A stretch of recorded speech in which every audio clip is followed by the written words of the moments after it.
Salut la team, imaginez un combat des chevaliers d'or contre les super saiyans de Dragon Ball. Dans cette hypothétique bataille titanesque, nous allons comparer en détail les forces des chevaliers d'or de Saint Seiya à celles des super saiyans de Dragon Ball. Pour cette analyse, nous prendrons en compte les 12 chevaliers d'or classiques et des super saiyans emblématiques comme Son Goku, Vegeta, Sangohan, Broly et Trunks.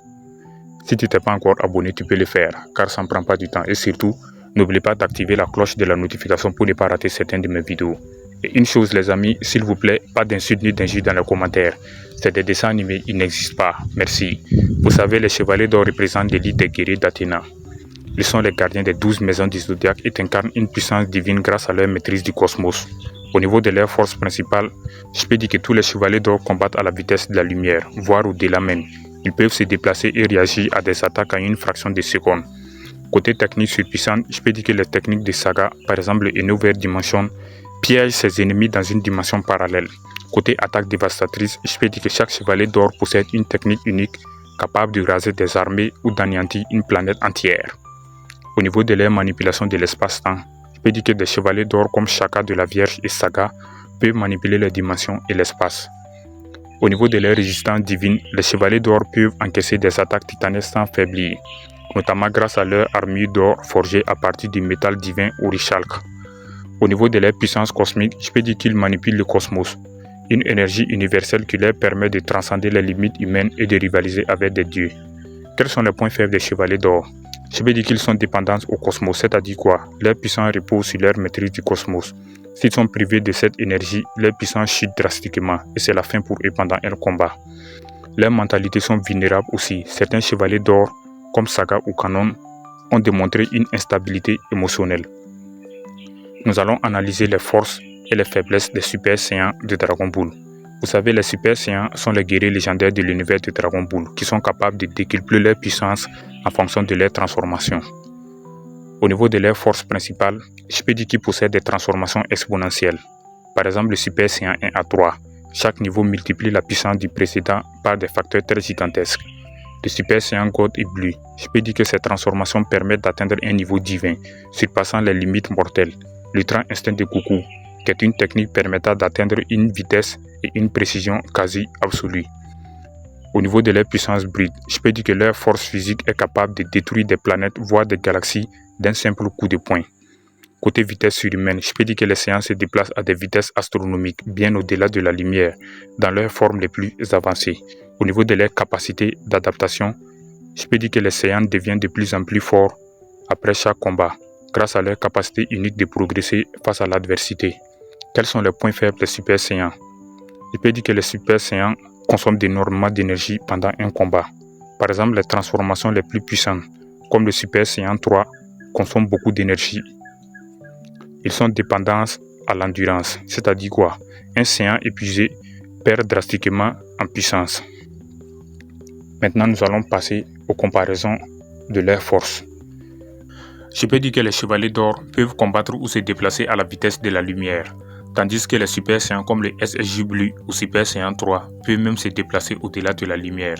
En termes de destruction pure, les chevaliers d'or peuvent détruire une planète et des galaxies s'ils le veulent, mais ils sont bien limités au niveau de leur destruction, tandis que les Super Saiyans peuvent produire des destructions à grande échelle plus que les chevaliers d'or. En termes de manipulation d'espace-temps, les chevaliers d'or comme Shaka et Saga peuvent jouer ce tour, tandis que les Super Saiyans ne sont pas spécialisés dans ce cadre. En termes de résilience, je peux dire que les chevaliers d'or sont capables de résister à des attaques dévastatrices avec leurs armures divines ou dorées, tandis que les Super Saiyans ne peuvent pas résister autant que les chevaliers d'or. Par exemple, lors du combat de Son Goku contre Freezer dans Dragon Ball Super, nous avons vu qu'un allié de Freezer a utilisé une simple laser pour mettre Son Goku en KO. Imaginez si ce dernier était protégé par une armure d'or. L'attaque n'aurait pas de sens sur lui. Ou bien les amis. Maintenant, nous allons passer aux comparaisons de leur combat. La phase 1 qui est l'ouverture. Je peux dire que le combat commence avec les 12 chevaliers d'or, formant une ligne défensive. De l'autre côté, Son Goku Super Saiyan Blue, Vegeta Blue Evolution, Gohan, Trunks Super Saiyan 2 et Broly Legendary Super Saiyan se préparent. Les chevaliers d'or attaquent en premier, combinant leurs techniques dévastatrices. Les nouvelles dimensions de Saga, le Lightning Plasma d'Aeolia et l'exécution de l'aurore de Kami. Ces attaques sont si rapides et très puissantes qu'elles mettent immédiatement Sangohan et Trunks sur la défensive.